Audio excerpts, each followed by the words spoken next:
Imagine ser um soldado no exército mais poderoso do mundo, à beira da vitória total. Você olha para o seu inimigo. 300 mil homens presos em uma praia, cercados, sem esperança. A sua artilharia martela a areia sem parar. Seus aviões de bombardeio mergulham dos céus. A aniquilação é inevitável. Você sabe disso. Seu inimigo sabe disso. Mas então, você olha mais de perto e o que vê não faz sentido. Em vez de pânico e desordem, você vê filas perfeitas. Homens de pé, com a água gelada do mar até a cintura, esperando por horas sob ataque constante. Quando um avião ataca, eles se abaixam. E então, se levantam e retomam seus lugares na fila. Eles não fogem. Eles não se rendem. Eles simplesmente esperam. Naquela noite, um oficial alemão, tentando entender a cena surreal, escreveu em seu diário: Eu nunca vi nada parecido. Os britânicos estão sendo destruídos, mas agem como se estivessem apenas embarcando em trens para um feriado. É perturbador. O que aqueles soldados testemunharam em Dunkerque não foi apenas uma evacuação, foi o início de um enigma que perseguiria o exército alemão por 5 anos. A propaganda dizia que os britânicos eram fracos. A realidade nas praias contava uma história completamente diferente. Esta é a história do que os soldados alemães realmente pensavam, revelada não pela propaganda, mas por suas cartas secretas, diários capturados e gravações de áudio que eles nunca souberam que existiam. O que aconteceu em Dunkerque não foi um evento isolado. Foi apenas o primeiro encontro que plantou as sementes da dúvida sobre um inimigo que se recusava a se comportar como o previsto. A máquina de guerra alemã parecia imparável. Em maio de 1940, a tática da Blitzkrieg, a Guerra Relâmpago, rasgou as defesas da França e da Bélgica em questão de dias. A velocidade do avanço foi tão avassaladora que chocou até mesmo os generais alemães que a planejaram. Os tanques Panzer, as pontas de lança de aço, haviam encurralado os exércitos aliados contra o mar. 338 mil homens estavam presos, com as costas para o Canal da Mancha. Para os soldados alemães, a guerra parecia praticamente vencida. A aniquilação do inimigo era apenas uma questão de tempo. Mas então, em bolsões de resistência isolados, o roteiro começou a falhar.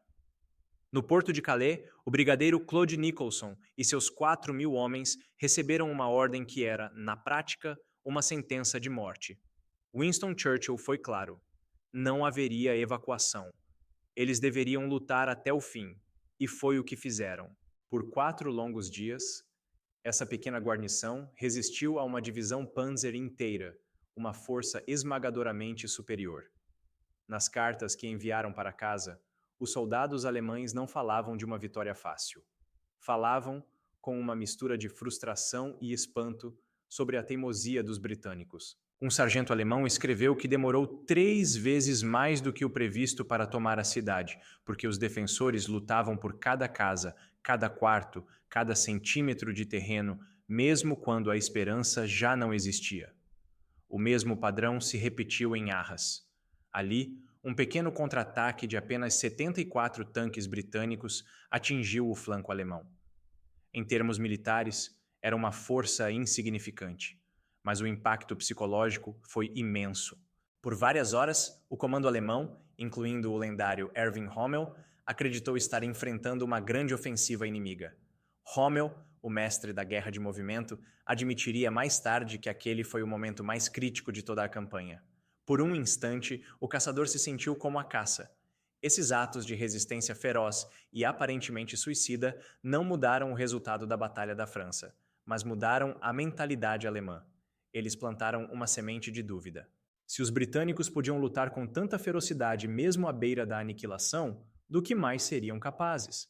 Essa nova cautela se espalhou pelo alto comando e influenciou a decisão mais controversa da campanha, a Ordem de Parada de Hitler, que impediu os Panzers de desferir o golpe final em Dunkerque, concedendo aos aliados 3 dias preciosos para organizar sua fuga milagrosa. Para os soldados alemães que observavam os últimos navios desaparecerem no horizonte, a vitória tinha um gosto estranho. Eles haviam conquistado o continente, mas o inimigo não havia sido destruído. Foi como ver um animal perigoso, gravemente ferido, escapar para a floresta.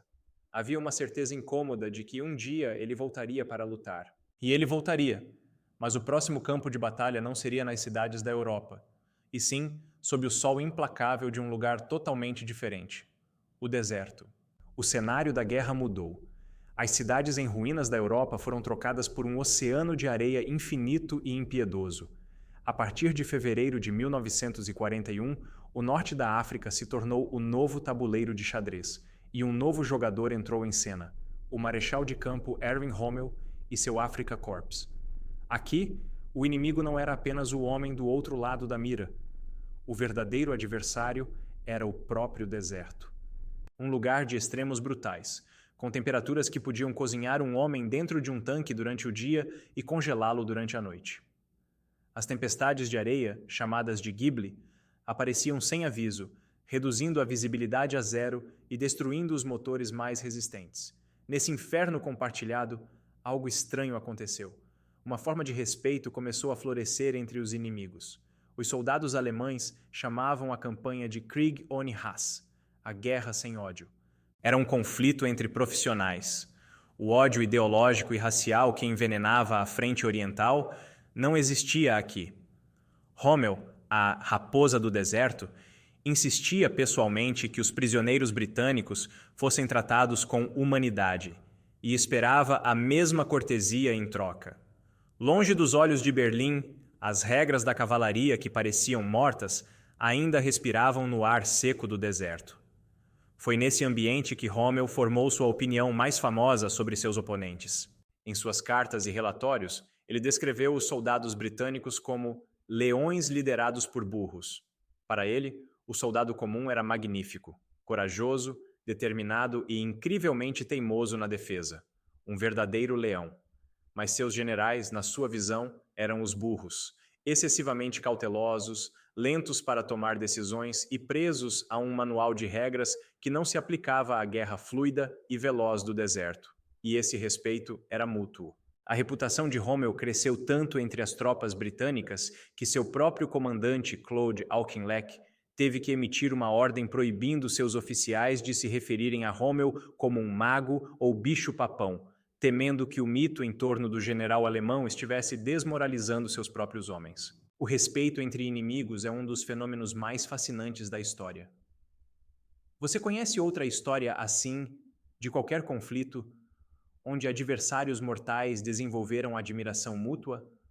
Conte para nós nos comentários de onde você está assistindo. Histórias como esta merecem ser contadas, e sua voz faz parte disso. Apenas os escolhidos clicarão no botão vermelho para se inscrever e garantir que nenhuma dessas lendas seja esquecida.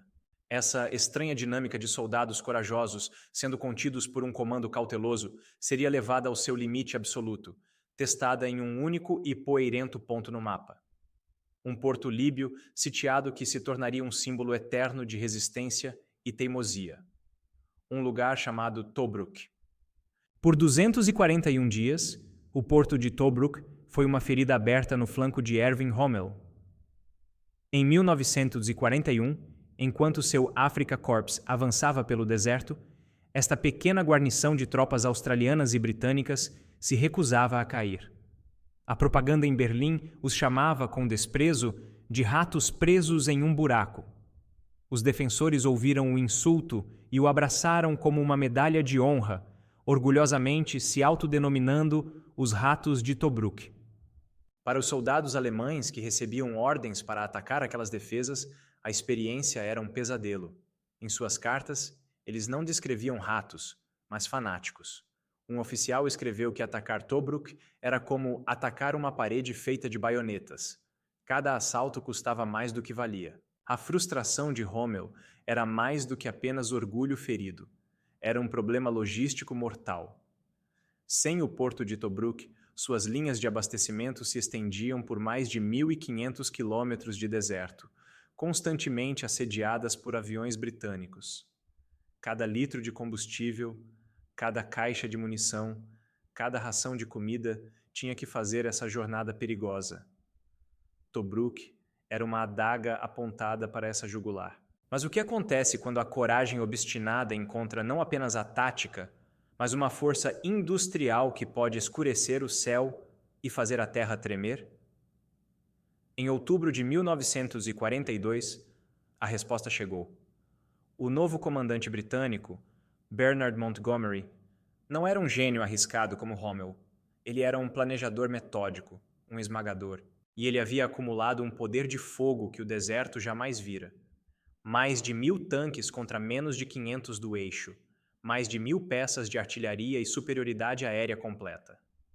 Na noite de 23 de outubro, o deserto ficou em silêncio por um instante. Então, o inferno abriu as suas portas. 1.000 canhões dispararam como um só. O chão tremeu por quilômetros. Veteranos alemães descreveram o bombardeio como algo de outro mundo. A guerra limpa havia acabado. A bravura individual, a tática genial de Rommel, tudo isso se tornou irrelevante. Como disse um sobrevivente alemão, em El Alamein era como lutar contra uma fábrica. Como um soldado, treinado para acreditar na sua superioridade, processa uma derrota onde sua coragem não fez a menor diferença? O Afrika Korps, a lenda do deserto, foi sistematicamente destruído. A retirada se transformou em uma fuga desesperada.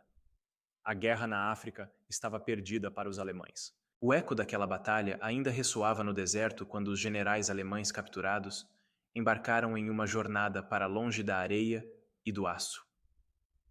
Eles foram levados para a Inglaterra, para uma mansão confortável, onde acreditavam estar a salvo dos ouvidos da guerra. Mal sabiam eles que, entre paredes luxuosas, suas conversas mais secretas e honestas estavam prestes a ser gravadas, revelando tudo o que realmente pensavam sobre os homens que os haviam derrotado. Imagine ser um general derrotado. Você espera por um campo de prisioneiros de guerra, cercado por arame farpado. Em vez disso, você chega a Trent Park, uma magnífica mansão ao norte de Londres. Você recebe um quarto privado, comida de excelente qualidade, vinho e até permissão para passear pelos jardins bem cuidados.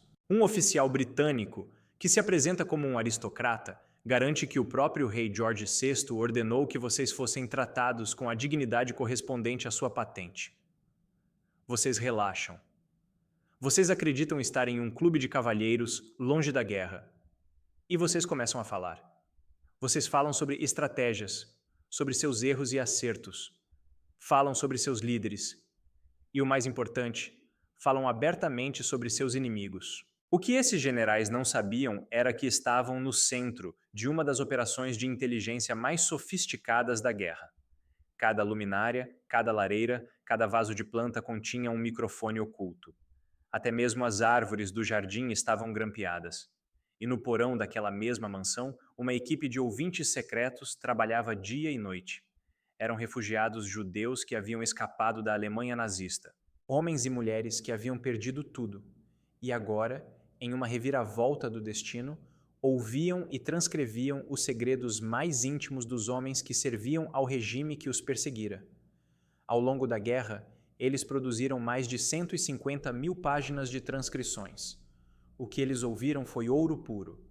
As conversas revelaram detalhes sobre o programa de foguetes V1 e V2, levando a um bombardeio crucial que atrasou o projeto em meses. Mas, além da inteligência militar, as gravações capturaram a verdade nua e crua. O general Wilhelm von Thoma, o lendário comandante dos Panzers capturado em El Alamein, disse a seus colegas que os soldados britânicos eram profissionais competentes, mas excessivamente metódicos, notando que eles eram cuidadosos com a vida de seus homens, raramente atacando sem uma superioridade esmagadora. Outro general, Ludwig Cruel, admitiu que uma vez que os britânicos cavavam suas defesas, desalojá-los era quase impossível sem perdas catastróficas. Um tema surgia repetidamente: a pura confusão. Os generais não conseguiam entender por que a Grã-Bretanha simplesmente não fez as pazes depois da queda da França em 1940. Para a mente militar alemã, pragmática e lógica, a decisão de lutar sozinho parecia um ato de loucura irracional.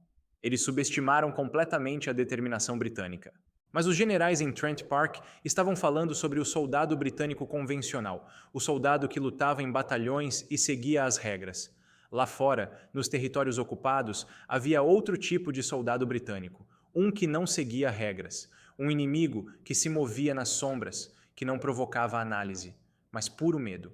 Um inimigo que levaria o próprio Hitler a emitir uma de suas ordens mais cruéis e infames. Enquanto a Grã-Bretanha se recuperava do choque de Dunkerque, Winston Churchill sabia que não podia ficar apenas na defensiva. Ele deu uma ordem simples e brutal.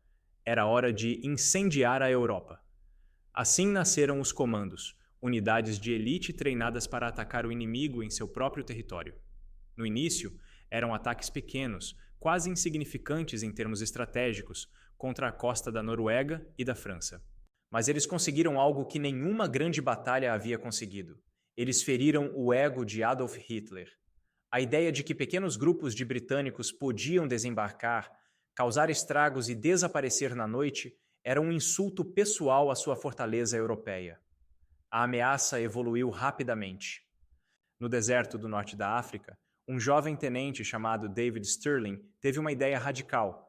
Pequenas equipes de 4 a 6 homens, operando centenas de quilômetros atrás das linhas inimigas, poderiam causar danos desproporcionais. Assim, nasceu o SAS, o Serviço Aéreo Especial. Eles se tornaram os pesadelos de Rommel. Em uma única noite, os homens de Stirling destruíram 24 aeronaves em um campo de pouso.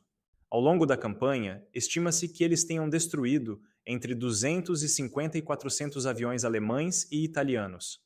A frustração alemã era palpável. Um oficial escreveu em seu diário: "Os invasores do deserto são como fantasmas. Você nunca pode pegá-los. Você só encontra os danos que eles deixam para trás." Milhares de soldados alemães foram retirados da linha de frente apenas para proteger bases e comboios desses ataques fantasmagóricos. A audácia dessas operações atingiu seu pico em março de 1942. Em um dos ataques mais espetaculares da guerra, comandos britânicos atacaram a doca seca de Saint-Nazaire, na França. Eles encheram um velho destroyer com explosivos e o chocaram contra os portões da doca, a única na costa atlântica capaz de abrigar o temível couraçado Tirpitz. A explosão destruiu a instalação pelo resto da guerra. Foi um sucesso brilhante. Mas o sucesso é uma faca de 2 gumes. Em agosto de 1942, um ataque em larga escala ao porto de Dieppe, envolvendo mais de 6.000 soldados, a maioria canadenses, terminou em um desastre catastrófico. Quase 1.000 homens foram mortos e mais de 2.000 capturados. E no meio dos destroços na praia, os alemães encontraram algo que selaria o destino de todos os futuros comandos: uma cópia das ordens de ataque que continha uma diretriz para amarrar as mãos dos prisioneiros. Para Hitler, que já odiava essas táticas de guerrilha, isso foi a prova de que estava lidando não com soldados, mas com criminosos. Sua reação foi imediata e implacável. A fúria de Hitler com esses ataques de comando culminou em uma ordem direta, um documento que transformaria a captura para esses soldados de um risco da guerra em uma sentença de morte quase certa. Em 18 de outubro de 1942, Hitler assinou um documento que apagava uma linha fundamental no campo de batalha. A Kommandobefehl, ou Ordem do Comando, era curta, direta e brutal. Ela decretava que todo soldado de comando aliado capturado na Europa ou na África deveria ser aniquilado até o último homem. Não importava se estivessem de uniforme, se estivessem feridos ou se estivessem tentando se render. Não haveria prisioneiros. A ordem era para matar. Era uma violação direta das Convenções de Genebra, um crime de guerra formalizado em papel timbrado. E era a prova definitiva de que as forças especiais britânicas não estavam apenas causando danos materiais, elas estavam quebrando a psique do alto comando alemão. Essa ordem, no entanto, não foi universalmente aceita. Ela expôs uma fratura moral dentro das forças armadas alemãs. Comandantes da velha guarda, como Erwin Rommel, no norte da África, consideraram a ordem desonrosa e simplesmente se recusaram a obedecê-la. Sob seu comando, comandos capturados continuaram a ser tratados como prisioneiros de guerra. Mas, para outros, especialmente nas unidades mais fanáticas da SS, a ordem era uma licença para matar, que eles exerceram com zelo.